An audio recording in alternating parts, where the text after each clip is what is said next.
आइएगा भजन संगीता की किताब 2 अध्याय 12 वचन हम पढ़ते हैं। पुत्र को चुनो, हाँ। ऐसा ना हो कि वह क्रोध करे और तुम मार्ग ही में नष्ट हो जाओ, क्योंकि क्षण भर में उसका क्रोध भड़कने को है। धन्य है वे जिनका भरोसा उस पर है। हालेलुया। भजन संगीता की किताब 2 अध्याय पूरा अगर आप पढ़ते हो तो यहाँ पर परमेश्वर प्रभु यीशु मसीह के बारे में लिखा गया है। आने वाला मेसिया के बारे में लिखा गया है। आने वाला मेसिया वो यीशु था। यहूदी लोग यीशु मसीह को मेसिया के रूप में नहीं देखते थे, पर यीशु मसीह ने कहा मैं यहूदा का राजा हूँ, मैं यहूदा का राजा हूँ। तो यीशु मसीह मेसिया बनकर इस धरती पे आए। हाँ, और जितने लोग उन पर विश्वास किया वे सारे लोग उद्धार पाए हैं। हालेलुया। 12 वचन में लिखा है कि क्या लिखा है 12 वचन में? पुत्र को चूमो और ऐसा ना हो कि वे क्रोध करे। हाँ, और तुम मार्ग ही में नष्ट हो जाओ। हाँ, पुत्र का चुमो मतलब पुत्र मतलब यहाँ यीशु मसीह को दिखाता है। यीशु मसीह को तुम अपना लो, कहीं ऐसा ना हो क्या मार्ग में ही नष्ट हो जाए। मार्ग में नष्ट होने का मतलब है पुत्र को चूमे बगैर या पुत्र को चुने बगैर या पुत्र को अपनाने बगैर, पुत्र यीशु मसीह को विश्वास करे बगैर यदि तुम जीवन बिताते हो तुम मार्ग पर ही तुम मर जाओगे। मार्ग पर मरने का मतलब ये होता है तुम स्वर्ग जाने से पहले धरती पे ही तुम्हारा अंत हो जाएगा। स्वर्ग जाने से पहले धरती पर ही तुम्हारा जीवन नष्ट हो जाएगा। उद्धार पाने से पहले ही तुम्हारा मृत्यु हो जाएगा। उद्धार पाने से पहले अगर किसी को मृत्यु होता है तो समझ लेना उनके लिए हाय होता है। उद्धार पाए नहीं, उद्धार पाने से पहले मृत्यु हो गया, वो मर गया। यीशु को नहीं जान पाया, यीशु को पहचान नहीं पाया, वो विश्वास नहीं कर पाया, विश्वास में आ नहीं पाया, उसका जीवन में मृत्यु आ गया। वो यीशु को नहीं जानता है, वो यीशु को पहचानता नहीं है, कुछ भी नहीं। यीशु को सुना होगा जरूर, यीशु के बारे में जाना होगा जरूर, यीशु के बारे में बहुत सारी बातों को सुना होगा जरूर, पर उसने कभी कबूल नहीं किया होगा, पर कभी उसने प्रभु से माफी नहीं मांगा होगा, पर कभी उसने प्रभु से मन फिराया नहीं होगा। पापों को छोड़कर यीशु के पीछे जाने के लिए उसने विचार नहीं बनाया होगा। ऐसे में क्या होता है, धरती पे जीते वो मरा हुआ होता है। जिनका जीवन में यीशु नहीं है वो मरा हुआ जीवन है। जिनका जीवन में यीशु नहीं है वो मुर्दा का जीवन होता है। इसलिए यीशु मसीह ने क्या बोला, मुर्दे को मुर्दे गाड़ने दो और तुम मेरे पीछे हो जाओ। मुर्दे को मुर्दे गाड़ने दो। मुर्दे को मुर्दा गाड़ने का मतलब यह होता है पहले से एक व्यक्ति मरा हुआ है और सारे लोग ले जा रहे हैं उसको, उस मुर्दे को गाड़ने के लिए। ले जाने वाले लोग भी जो यीशु को नहीं जानते हैं, ले जाने वाले लोग भी जो उद्धार नहीं पाए, वो सारे मुर्दे के समान है। और मुर्दा को ले जाके क्या करता है, दफनाता है। इसलिए यीशु कहता है तुम मेरे पीछे हो लो, तुम मेरे पीछे चलो। जिसने यीशु के पीछे चलने का, यीशु के पीछे जाने का प्लान किया है उसका जीवन बच गया है। इसलिए हम गीत गाते वक्त हम क्या गाते हैं, यीशु के पीछे मैं चलूंगा, ना लौटूंगा, ना लौटूंगा, ना लौटूंगा। यीशु के पीछे मैं चलने लगा, यीशु के पीछे मैं चलने लगा, यीशु के पीछे मैं चलने लगा। ना लौटूंगा, ना लौटूंगा, ना लौटूंगा, ना लौटूंगा। जिसने यीशु के पीछे चलने की विचार बनाया है, जिसने यीशु के पीछे चलने की अपना जीवन को अर्पण किया है, उसने उद्धार पाया।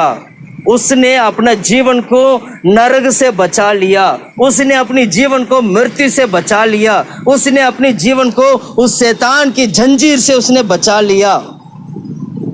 अगर हमें कोई बचाता है तो वो यीशु बचाता है। इसलिए वो कहता है कि कहीं ऐसे ना हो रास्ते में, मार्ग में ही तुम मर जाओ। हम जंगल की मार्ग में चल रहे होते, मार्ग में मरने वाले लोग पता है कौन थे? मैं थोड़ा सा याद दिलाना चाहता हूँ। पुराने नियम में जब परमेश्वर इस्राएल लोगों को मूसा की द्वारा परमेश्वर उनको जब चलाए जाते थे, मार्ग में बहुत सारे लोग मर चुके थे। कनान की ओर उनका यात्रा था। परमेश्वर ने दिखा दिया कि तू कनान की ओर जाना है। परमेश्वर ने दिखा दिया तुम कनान को देखो, कनान की ओर इन लोगों को लेके जाओ। मूसा को बता दिया कनान की ओर ने लेके जाना है, मिस्र को छोड़ना है, कनान की ओर जाना है। मिस्र आत्मिक रीति से देखा जाए, मिस्र इस धरती को, मिस्र इस संसार को दिखाता है, मिस्र संसार की जीवन को दिखाता है, मिस्र जो है पाप भरा जीवन को दिखाता है, मिस्र अधर्म से भरा हुआ जीवन को दिखाता है, मिस्र शैतान की घड़ को दिखाता है।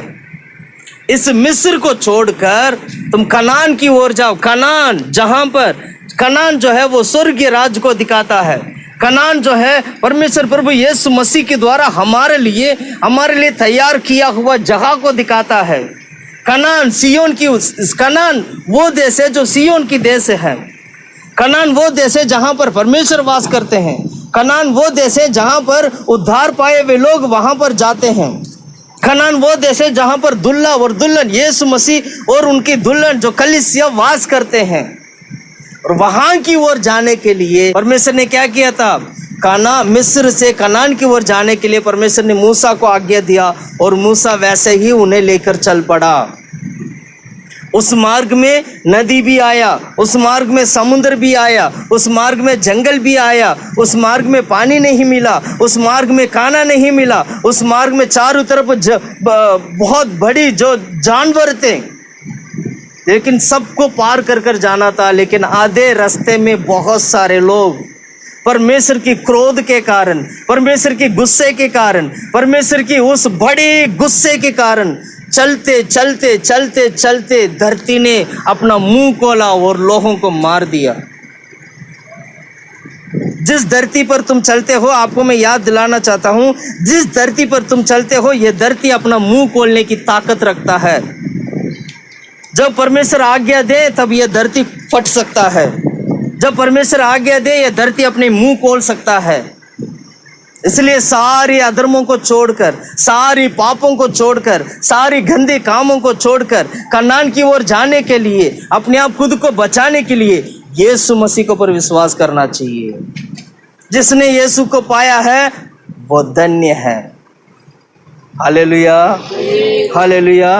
इसलिए कहते हैं कि जो यीशु मसीह इस धरती पर मेसिया बनकर हमारे बीच में आया था, वो यहूदा की राजा बनकर हमारे बीच में आया था, उस पर विश्वास करना है। अब 12 वचन पढ़ना। पुत्र को चूमो, ऐसा ना हो कि वह क्रोध करे और तुम मार्ग ही में नष्ट हो जाओ, क्योंकि क्षण भर में उसका क्रोध भड़कने को है। हालेलुया। और उसके नीचे और आगे, धन्य है वे जिनका भरोसा उस पर है, जिनका भरोसा परमेश्वर के ऊपर है। आज हम सीखेंगे, मैं धन्य के बारे में हम इन दिनों में सीखते आ रहे। आज हमारा पहला पॉइंट रहेगा, जिनका भरोसा परमेश्वर पर है वो धन्य है।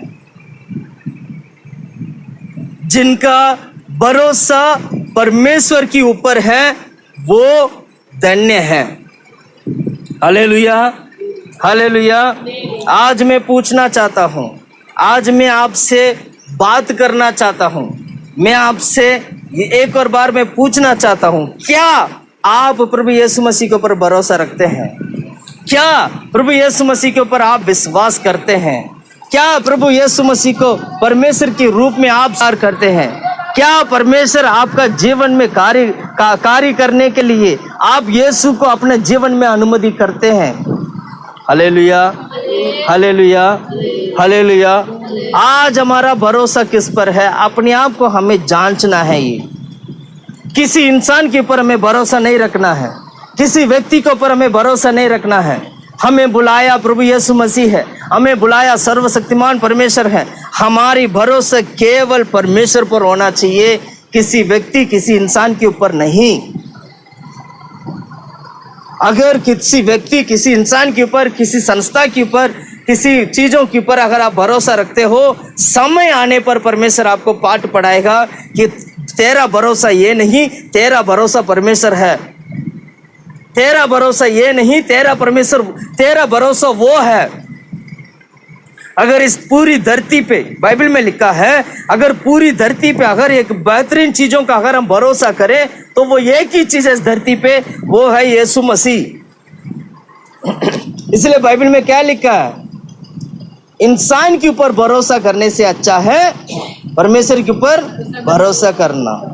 बाइबल का बिल्कुल सेंटर वचन है ये। बाइबल, पूरी बाइबल का बिल्कुल बीच का वचन है ये। 118 का 8 है ना, पढ़ो पढ़ो जल्दी। इंग्लिश में क्या लिखा? बढ़िया, आराम आराम से बाइबल खोलती है। एलिशिबा, देख रहा हूं मैं तेरे को। यहोवा की शरण लेनी मनुष्य पर भरोसा रखने से उत्तम है। हाँ, यहोवा की शरण लेनी प्रधानों पर भरोसा रखने से उत्तम है। हालेलुया। क्या 118 में ना, 118 हिंदी में दोबारा पढ़ो। यहोवा की शरण लेना मनुष्य पर भरोसा रखने से उत्तम है। हाँ, यहोवा पर शरण लेना या भरोसा रखना मनुष्य पर भरोसा रखने से भी उत्तम है। Hallelujah, hallelujah.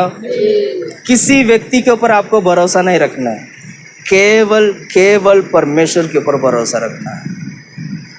अगर तुम परमेश्वर के ऊपर भरोसा रखते हो तो तुम्हारे लिए समय पर परमेश्वर लोगों को खड़ा करेगा।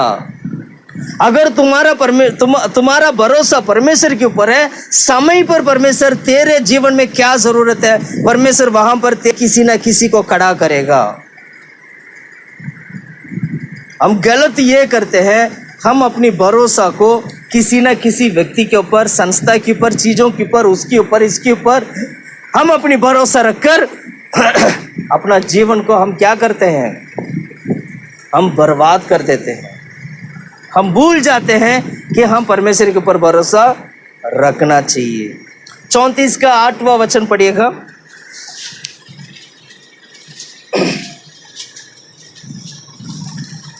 34 का 8। परख कर देखो कि यहोवा कैसा भला है। परख कर देखो, जीवन में परखना है तो परमेश्वर को परख के देखना, वो कितना भला है तेरे लिए। क्या ही धन्य है हाँ, वह पुरुष जो उसकी शरण लेता है, उसकी शरण लेता है, भरोसा रखता है, वो व्यक्ति धन्य होता है। भरोसा रखने वाला व्यक्ति क्या होता है? धन्य होता है। आज कितने लोग धन्य बनना चाहते हैं? आज कितने लोग परमेश्वर के ऊपर भरोसा रखकर अपना जीवन को धन्य के रूप में, अपना जीवन को, अपना लाइफ को धन्य के रूप में बदलना चाहते हैं? अगर आप बदलना चाहते हैं, आज ही धन्य के रूप में बदलना चाहते हैं, तो बेहतर यह है कि आप अपने जीवन को परमेश्वर के ऊपर भरोसा रखें। किसके ऊपर भरोसा रखें? परमेश्वर के ऊपर भरोसा रखें। Hallelujah, hallelujah. बाइबल में क्या लिखा? परख कर देखो। परख के तो देखो। हम क्या परखते हैं पता है? जैसे उदाहरण के लिए मैं आपको बताता हूँ। आप 1 किलो टमाटर लेने के लिए कि टमाटर की रेडी के पास गया, बाजार में जाते हैं, जहाँ टमाटर बेचता है, मान लो एक रेडी पे पूरा टमाटर भरा हुआ है। उस रेडी में कितना टमाटर होगा? 50 किलो, 60 किलो, 100 किलो, जितना भी है वो रेडी में रखा होगा। और आप क्या करोगे? आप उस रेडी में से एक एक टमाटर को चुन चुन के, चाट के उसको निकालोगे। क्या करोगे? 1 किलो, 100 किलो में से 1 किलो चाहिए आपको, पर 1 किलो कैसे करोगे? चुनोगे। ये लेना, ये लेना, ये लेना, ये अच्छा है, ये बढ़िया है, चुनकर फिर उस 1 किलो को तोलोगे, तोल के फिर उसकी कीमत जो है वो कीमत देकर अपने घर लेके जाओगे। सुन रहे हैं आप लोग? वचन क्या कहता है? परख कर देखो। तुमने बहुत सारे ईश्वरों को तूने परखा होगा, बहुत सारे भगवानों को तूने परखा होगा। वचन कहता है, यीशु मसीह कहते हैं, परमेश्वर कहते हैं, मुझे तुम परख कर देखो, देख मैं तेरे लिए कितना भला हूं। हालेलुया। वो परमेश्वर हमारे लिए कितना भला है, परख कर देखो। वो कभी परमेश्वर हमारी खिलाफ कभी खड़ा नहीं होते हैं, हम परमेश्वर के खिलाफ खड़ा हो जाते हैं। प्रार्थना किया, कुछ नहीं मिला तो प्रभु से बात करने लगे, प्रभु से शिकायत करने लगते हैं कि प्रभु आपने मुझे ये नहीं दिया, आपने मुझे वो नहीं दिया, मैंने तो मांगा था पर आपने ये मुझे दिया नहीं। मैं कहना चाहता हूं, जो तू मांगता है परमेश्वर वो तुम्हें देता है। Hallelujah, hallelujah. जो तू मांगता है वो परमेश्वर तुझे क्या करता है? देता। कहता है वो परमेश्वर क्या कहता है? मैं कितना भला हूं, परख कर तो देखो। इसलिए वचन में लिखा है, क्या है? परमेश्वर पर भरोसा रखने वाले व्यक्ति धन्य होगा। क्या धन्य होगा? Hallelujah, hallelujah. हम किस पर भरोसा रखते हैं पता है? हम किस पर भरोसा रखते हैं? भजन संगीता किताब 40 का वचन 4 पढ़िएगा। क्या ही धन है वह पुरुष जो यहोवा पर भरोसा रखता है और अभिमानियों और मिथ्या की ओर मुड़ने वालों की ओर मुंह न फेरता। दोबारा पढ़ो। क्या ही धन है, क्या ही धन्य है वो पुरुष जो यहोवा पर भरोसा करता तो केवल यहोवा पर भरोसा करता हो और अभिमानियों और मिथ्या की ओर अभिमानी और मिथ्या की ओर मिथ्या मिथ्या मिथ्या हाँ? मिथ्या अभिमानी मिथ्या की ओर मुड़ने वालों की हाँ, मुंह न फेरता। मतलब घमंडी लोग, अभिमानी लोग, झूठ बोलने वाले लोग, गंदे काम करने वाले लोग, अहंकारी लोग, पाप में पड़े हुए लोग, अधर्म की काम करने वाले लोग, अंधकार में रहने वाले लोग, इन लोगों के ऊपर जो भरोसा नहीं करता है और वो व्यक्ति केवल प्रभु पर भरोसा रखता है वो धन्य होता है। पर इस संसार में अहंकारी के ऊपर लोग भरोसा रखते हैं, घमंडी लोगों के ऊपर भरोसा रखते हैं, जिनकी हाथ में ताकत है उसके ऊपर लोग भरोसा करते हैं, जिनके पास बड़े बड़े काम है उसको लोग उसके ऊपर लोग भरोसा रखते हैं, जिनके हाथ में पैसा ही पैसा है उस पर लोग भरोसा रखते हैं, जिनके पास गाड़ी बंगला बड़ी बड़ी चीज है उस पर लोग भरोसा रखते हैं। परमेश्वर क्या कहता है? उन पर भरोसा ना करके केवल परमेश्वर के ऊपर भरोसा करने वाला व्यक्ति धन्य होता है। अपने आप को परख के देखना, आज आप किस पर भरोसा करते हैं? क्या हम धन्य शब्द को आज खो दिया है? हमारी भरोसा किसी और पर रहने के कारण क्या आज हम धन्य शब्द को खो दिए हैं? हमें यह परखना है, समय के साथ परख कर अपना जीवन को बदलना है ताकि परमेश्वर के राज में हम जा सकें। Hallelujah, hallelujah. 84 का 12 वचन पढ़िएगा, जल्दी जल्दी पढ़ो। 84 का 12, 84 का। सेनाओं का यहोवा, क्या ही धन्य है वह मनुष्य जो तुझ पर भरोसा रखता है। यिर्मयाह की किताब 17 का 7 पढ़िएगा।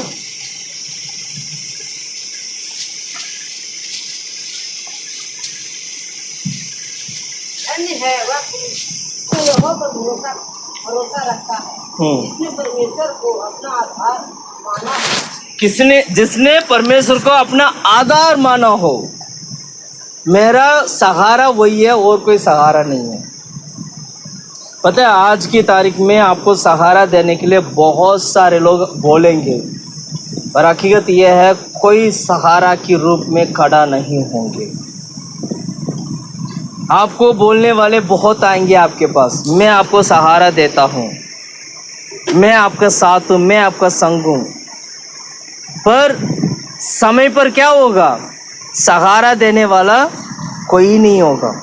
यिर्मयाह कहता है मेरा सहारा केवल परमेश्वर है, मेरा भरोसा केवल परमेश्वर है, मेरा भरोसा केवल क्या है? परमेश्वर है। इंसान के ऊपर भरोसा मत करना। मैं दोबारा बोल रहा हूँ, इंसान मात्र एक इंसान है, वो परमेश्वर नहीं है। भरोसा रखना है उससे रखो जो सदा सर्वदा के लिए जीवित है, जो तुम्हारे लिए सब कुछ कर सकता है। इंसान तो केवल तब तक आपको, अगर आप भरोसा करते भी हैं तो इंसान केवल तब तक के लिए आपके साथ सहारा दे सकता है जब तक वो जीवित रहेगा। एक दिन क्या होगा? इंसान भी क्या होगा? मरेगा एक दिन। इंसान भी एक दिन मरेगा, इंसान एक दिन मर जाएगा। एक अच्छा व्यक्ति अगर मिल गया तो हो सकता है वो क्या नाम है, मृत्यु तक आपको सहारा दे दे, लेकिन मृत्यु के बाद भी तो हमें सहारा की जरूरत है। मृत्यु के बाद भी तो हमें जीवन है, वहां पर भी तो हमें जाना है। तो हमारा सहारा सर्वदा के लिए हमें चाहिए। हमारा हमारी सहायता के लिए सर्वदा हमारे पास कोई ना कोई होना चाहिए। उसके लिए केवल केवल केवल केवल परमेश्वर है और कोई नहीं है। भजन लिखने वाला कहता है पुत्र को चूमो। पुत्र यानी प्रभु यीशु मसीह ही हमारे लिए सहारा है इस धरती पे, और कोई सहारा नहीं। यीशु मसीह केवल धरती पे नहीं, स्वर्ग में भी हमारे लिए सहारा है। सर्वदा के लिए हमारे लिए क्या है? सहारा है। हालेलुया। तो उस सहारा को हमें क्या करना चाहिए? सहारा को क्या करना चाहिए? सर्वदा के लिए उस पर भरोसा करना चाहिए। क्या करना चाहिए? भरोसा करना चाहिए। Hallelujah, hallelujah. आज हम दूसरा एक और पॉइंट देखेंगे। आज हमने सीखा था कि परमेश्वर पर भरोसा रखना है। जो व्यक्ति परमेश्वर पर भरोसा रखता है, यानी पुत्र परमेश्वर यीशु मसीह के ऊपर भरोसा रखता है, वो धन्य होगा। अगला पॉइंट हम देखेंगे भजन संहिता की किताब 112 का पहला वचन।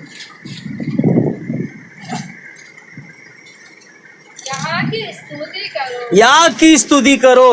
क्या ही धन्य है, क्या ही धन्य है वह पुरुष जो यहोवा पर भय मानता है। यहोवा पर भय मानता है, यहोवा पर भय मानता है और उसकी आज्ञा से अति प्रसन्न रहता है। उसकी आज्ञा मतलब परमेश्वर ने दिया हुआ आज्ञाओं पर अति प्रसन्न होकर वो चलता हो। ध्यान से सुनिएगा, धन्य वो व्यक्ति है जो यहोवा के ऊपर भय मानता हो। आज कितने लोग परमेश्वर से भय मानते हैं? हम में से कितने लोग हैं जो प्रभु से डरते हैं? कितने लोग प्रभु से डरते हैं?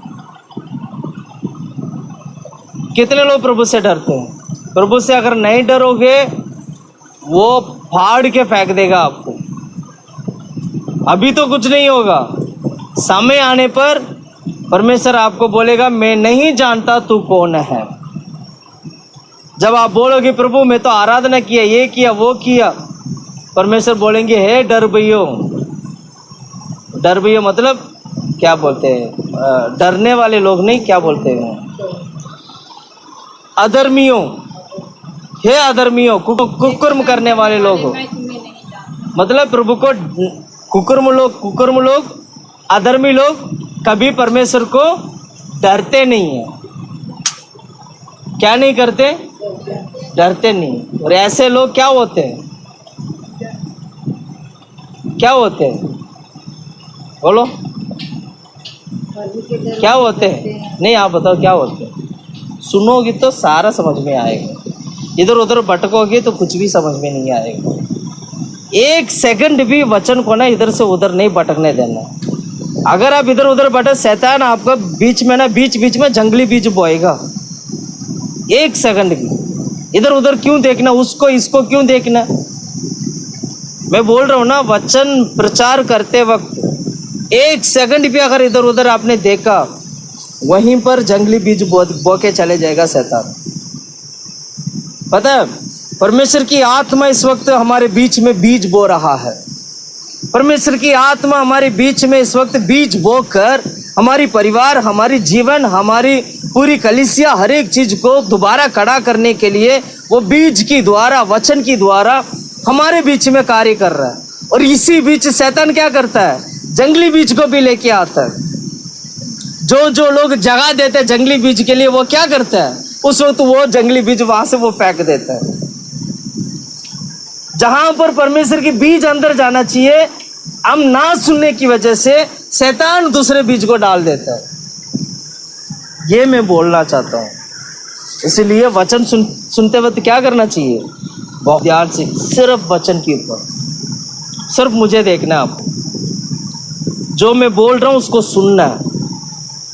अगर आपको सुनने में दिक्कत हो रहा है, देख के सुनो। देखने में दिक्कत हो रहा है तो आत्मा में होके सुनो, लेकिन सुनना है वचन को। सुनने के लिए जरा से भी एक सेकंड भी इधर उधर हो जाओगे, वचन आपका दिमाग से चले जाएगा, जंगली बीज वहां बो दिया जाएगा। इसलिए जो आत्मा में रहते हैं वो क्या करते हैं? आत्मा में रहने वाले क्या करते हैं? वचन सुनते हैं, सुनते आत्मा में उनको नींद नहीं आता है। क्या नहीं होता? नींद नहीं आता है। अच्छा से वचन को सुन के समझने वालों को क्या नहीं आएगा? नींद नहीं आएगा।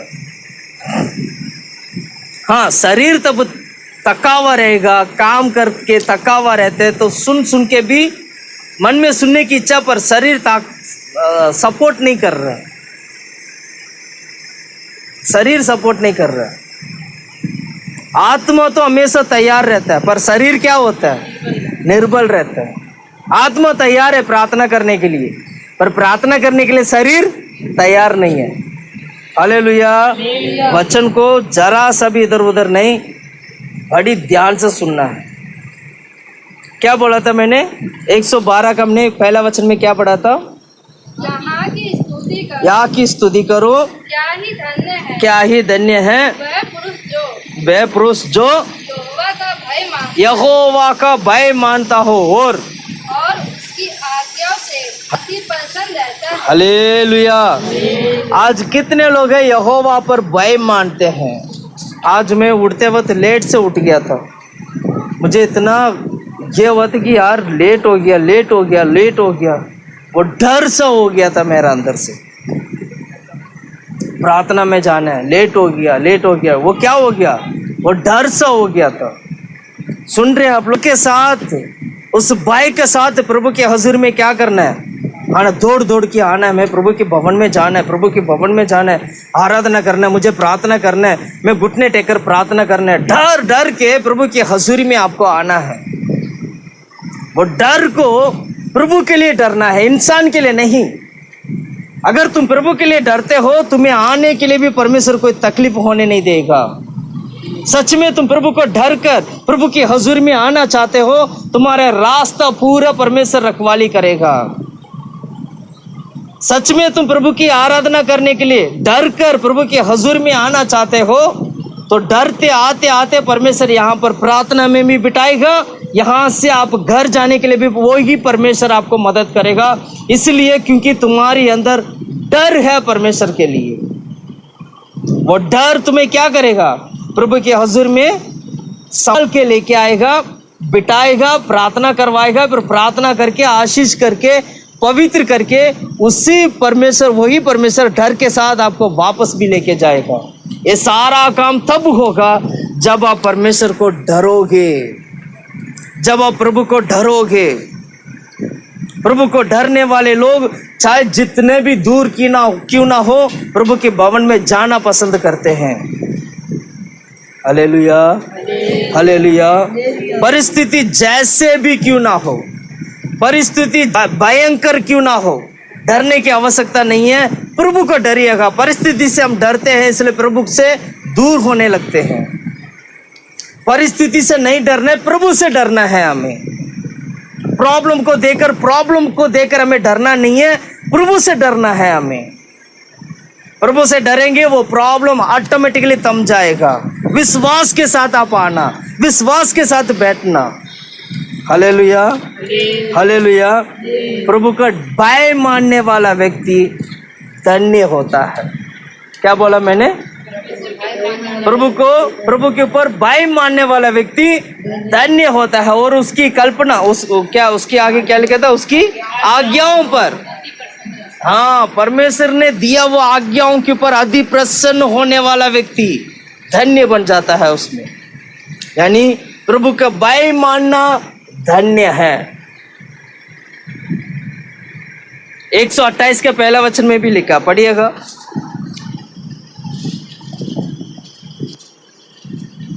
क्या ही धन्य है हर एक जो यहोवा का भय मानता है और उसके मार्गों पर चलता है। धन्य है वो व्यक्ति जो यहोवा का भय मानता है और उसकी मार्गों पर चलता है। पता है, इस वचन में एक बहुत ही गंभीर बात पता है क्या है? पहला वचन में लिखा है, ये पूरा अध्याय अगर आप पढ़ोगे, ये उन लोगों के लिए 128 अध्याय है जो व्यक्ति केवल परमेश्वर पर भय मानता हो। भय मानने वाले व्यक्ति के लिए परमेश्वर ने बहुत अद्भुत रीति से प्रभु ने वचन दिया। भजन लिखने वाला भय मानने वाले व्यक्ति के लिए बहुत ही अद्भुत रीति से 128 लिखा है। 128 में कितना वचन है पता है? मात्र 6 वचन, पर 6 वचन पूरे के पूरे भय मानने वाला उस पुरुष के बारे में लिखा है। पहला वचन पढ़िएगा। क्या ही धन्य है हाँ, हर एक जो यहोवा का भय मानता है। यहोवा का भय मानता हो, पहला वचन ही वही है। और उसके मार्गों पर चलता है। देखो, जो भय मानने वाला व्यक्ति जरूर उसकी मार्गों पे चलेगा, इसलिए वो धन्य है। परमेश्वर का, यहोवा का भय मानने वाला व्यक्ति परमेश्वर की मार्गों पे चलेगा, इसलिए वो धन्य है। दूसरा वचन में क्या लिखा है? तू अपनी कमाई को निश्चय खाने पाएगा, तू धन्य होगा और तेरा भला ही होगा। वो धन्य इसलिए भय मानता है, इसलिए उसके हाथ की कमाई को भी परमेश्वर क्या करता है? आशीष करता है। और अपनी ही हाथ की कमाई को खाने की अधिकार प्रभु ने देता है, क्योंकि वो यहोवा पर भय मानता है। कितने लोग चाहते हैं कि मैं अपनी खुद की कमाई में खाना चाहता हूँ? कितने लोग चाहते हैं? मुझे औरों की कमाई नहीं चाहिए, मैं खुद की कमाई में खाना चाहता हूँ। कितने लोग चाहते हैं? कितने लोग चाहते हैं? अगर आप खुद की कमाई खाना चाहते हो तो एक काम करना होगा, प्रभु से डरना होगा। जो व्यक्ति यहोवा पर डरता है वो खुद की कमाई खाता है, इसलिए वो धन्य है। और इतना ही नहीं, वो धन्य होगा और उसके लिए सब कुछ भला भी होगा। दूसरा वचन में ऐसे लिखा ना, पढ़ो। तू अपनी कमाई को निश्चय खाने पाएगा, तू धन्य होगा और तेरा भला ही होगा। हाँ, धन्य होगा, तेरा क्या होगा? भला होगा, यानी तेरा नुकसान नहीं होगा। खुद का काम करने वाला व्यक्ति, जो व्यक्ति परमेश्वर को भय भी मानता है, भय मानने के कारण परमेश्वर उसकी हाथों को आशीष कर, उनके हाथ की कमाई को परमेश्वर आशीष करता है और उसके हाथ की कमाई में नुकसान नहीं होते हैं, उसके हाथ की कमाई में भला होता है, प्रॉफिट होता है, उसके हाथ में आशीष होता है। तीसरा वचन में क्या लिखा देखो, तेरे घर के भीतर तेरी स्त्री जोर से पढ़िए, जोर से। तेरे घर के भीतर तेरे घर के भीतर तेरी स्त्री फलवत दाखलता तेरी स्त्री दाखलता क्या, तेरे घर के भीतर तेरे घर के भीतर तेरी स्त्री यानी पत्नी, तेरी स्त्री बलवंत दाखलता सी होगी। बलवंत दाखलता सी। बलवंत दाखलता मतलब दाखलता वो है जो बहुत सारे फल से भरा हुआ हो,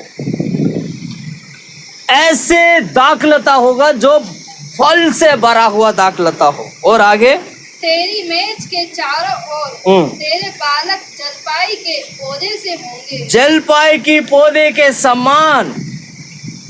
और तेरे घर के चारों तरफ बच्चे होंगे, बालक होंगे। ये सारा आशीष किसके लिए पता है? जो व्यक्ति यहोवा पर डरता है, भय मानता है। चौथा वचन में क्या लिखा देखो, सुन, जो पुरुष यहोवा का भय मानता हो वह ऐसी ही आशीष पाए। यहोवा पर भय मानने वाला व्यक्ति का आशीष ऐसा ही होगा। इसलिए कहा जाता है कि वो धन्य है। ये कहा जाता है वो धन्य है। इसके बदले में परमेश्वर क्या करते हैं पता है? 5वां 6वां वचन में देखो, यहोवा तुझे सिय्योन से आशीष। यहोवा पर भय मानने वाला व्यक्ति के आशीष जब ऐसे होते हैं तो यहोवा परमेश्वर क्या करता है? सिय्योन से परमेश्वर उस परिवार को आशीष करता है। सिय्योन से प्रभु को डर भय मानने वाला उस व्यक्ति को परमेश्वर आशीष करता है। सिय्योन से परमेश्वर का डर भय मानने वाला उस परिवार के ऊपर परमेश्वर आशीष करता है। आशीष कहाँ से आता है? सिय्योन से आता है।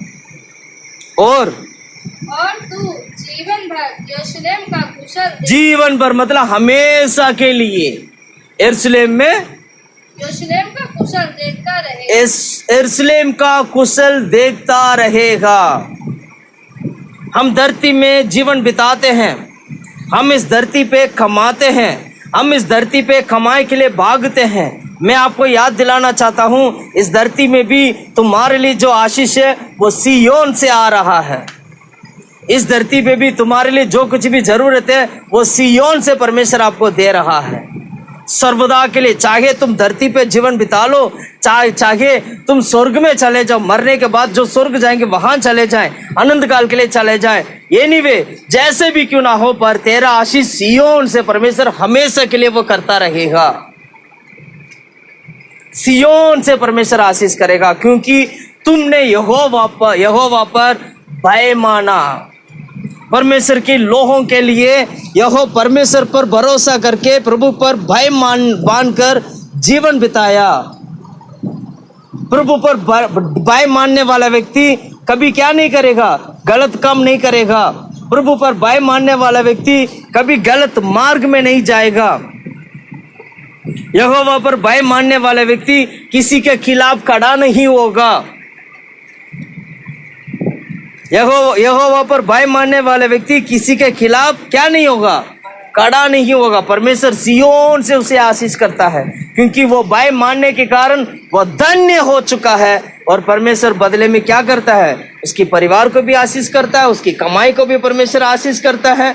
हाँ, और क्या करते हैं? उनके बच्चों को भी परमेश्वर आशीष करता है, सिय्योन से आशीष करता है। और यरूशलेम की कुशलता वो पूरी तरीके से वो पाता है। इतना ही नहीं, 6वां वचन में क्या लिखा पढ़िएगा, वरन तू अपने नाती पोतों को भी देखने पाए। नाती पोते को भी तू देखने, मतलब बच्चों की बच्चे, पता नहीं कितनी पीढ़ियां, कई पीढ़ियां तक तू देखेगा।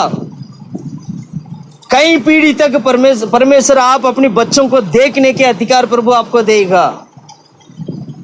सुन रहे हैं आप लोग? इस तरह परमेश्वर क्या करता है? उस 6वां वचन दोबारा पढ़ो। वरन तू अपने नाती पोतों को भी देखने पाए, हाँ। इस्राएल को शांति मिले। हालेलुया। नाती पोते कितना पीढ़ी तक आपने देखा है? पिछले दिनों में जब मैं राजस्थान में सेवकाई के लिए गया था तो वहाँ पर एक अंकल जी मिले थे। मैंने वो गवाही यूट्यूब में भी डाला हूँ, आप चाहे तो आप देख सकते हो उस गवाही को। वो अंकल जी का गवाही जब मैंने देखा, उद्धार पर उनके अंदर एक डर था, भय था, सच में वो डर और भय था उनके चेहरे पे लगता है। प्रभु यीशु मसीह के ऊपर विश्वास करता है वो। उनके गांव में सही तरीके से एक सेवा नहीं है, कुछ भी नहीं है। फिर भी जब से उद्धार पाया तब से अभी तक वो क्या है, प्रभु के डर और भय में है। बताओ मैं आपको, 5 पीढ़ी तक वो देखता है अपने बच्चों को, 5 पीढ़ी। वह गवाही में डाला हूँ। आपने सुना गवाही? सुना आप लोगों ने? नहीं सुना? सुना? सुनो आप लोग, हमारे चैनल में ही है, एक गवाही होगा अंकल जी का। 5 पीढ़ी तक अपने बच्चों को क्या किया देखा। आज उनका उम्र पता नहीं 80 की करीब है, मुझे नहीं मालूम, याद नहीं है, लेकिन अचंभव की बात है ये। परमेश्वर जब आशीष करता ना, 5, 6, 7, 10 पीढ़ी तक परमेश्वर लोगों को जिंदा रख। पता क्यों है ये सारा? परमेश्वर को भय मानने के कारण, परमेश्वर को डरने के कारण। हमारा जीवन भी ऐसा ही है। प्रभु को भय मानेंगे, प्रभु से डरेंगे, तो सच बता रहा हूँ परमेश्वर बहुत ही अद्भुत रीति से प्रभु क्या करेगा, चलाएगा। कितने लोग विश्वास करते हैं कि परमेश्वर मुझे अद्भुत रीति से वो चलाता है? Hallelujah, hallelujah, hallelujah, hallelujah. क्या आज से प्रभु से डरेंगे? क्या आज से प्रभु से डरेंगे? क्या आज से परमेश्वर के ऊपर भरोसा रखेंगे? केवल 2 ही पॉइंट आज हमने देखा। प्रभु पर भरोसा रखने वाला व्यक्ति धन्य होता है। दूसरा, परमेश्वर पर भय मानने वाला व्यक्ति धन्य होता है। प्रभु पर क्या करना? भय मानना। भय मानने से क्या होगा? धन्य हो जाए। कितना भला है वो हमारे लिए, परख कर देखो। कितने लोग प्रभु पर भरोसा रखना चाहते हैं? कितने लोग प्रभु को डरना चाहते हैं? घुटने टेकिएगा, प्रभु के हाथों में अर्पण करिएगा, प्रभु से मांगिएगा, प्रभु से बोलिएगा, प्रभु मैं डरना चाहता हूँ। परमेश्वर, इस संसार से मैं नहीं खुदा प्रभु, केवल खुदा परमेश्वर, मैं मसीह से मैं डरता हूँ, मैं प्रभु से डरता हूँ। प्रभु तेरे सामने कौन खड़ा हो सकता है? तो राजाधि राजा है परमेश्वर। प्रभु तू सर्वशक्तिमान परमेश्वर है, तेरे सामने कौन खड़ा हो सकता है? हालेलुया। प्रभु मेरा जीवन को बदल दे, प्रभु मुझे धन्य बना दे परमेश्वर। मेरा भरोसा, मेरा आशा केवल परमेश्वर है। मैं धन्यवाद करता हूँ प्रभु, मेरे जीवन को बदल दे, मेरा जीवन को बदल दे, मेरा जीवन को बदल दे प्रभु यीशु, मेरे जीवन को बदल दे परमेश्वर। आमीन प्रभु, हालेलुया। मैं प्रभु पर आशा रखता हूँ, मैं भरोसा रखता हूँ, मैं प्रभु पर मैं डरता हूँ खुदा परमेश्वर। आमीन खुदा प्रभु, हालेलुया। मुझे आमीन खुदा प्रभु पवित्र आत्मा से भर दे खुदा परमेश्वर। हालेलुया। डर की आत्मा नहीं, हे हब्बा फिदा करके पुकारने की आत्मा, वो पवित्र आत्मा मेरे जीवन में आने पाए, ताकि मैं सर्वशक्तिमान परमेश्वर से मैं डर पाऊं, उस पर मैं भरोसा रख पाऊं। खुदा परमेश्वर मेरे जीवन का आशीष कर प्रभु। हालेलुया। प्रार्थना करिए, मुंह खोल के प्रार्थना करिए, प्रभु से मांगिएगा, मांगिएगा। हालेलुया। परमेश्वर अभी इसी वक्त हमारे जीवन में कार्य करेगा। वो आत्मा की द्वारा हमारे बीच में वो वास करेगा। वो परमेश्वर की आत्मा हमारे बीच में आएगा, हमारे जीवन को बदल देगा। हालेलुया। तुड़ा मुला शिले बले गले वेले दिला वाला, ता मरा शिला बले गला वाला। प्रार्थना करिए, प्रभु से मांगिए, प्रभु से मांगिए, प्रार्थना करिए। हालेलुया। तुड़ा मुला शिले बले गले वेले दिला वाला, ता मरा शिला बले गला वाला। धन्यवाद, धन्यवाद, धन्यवाद।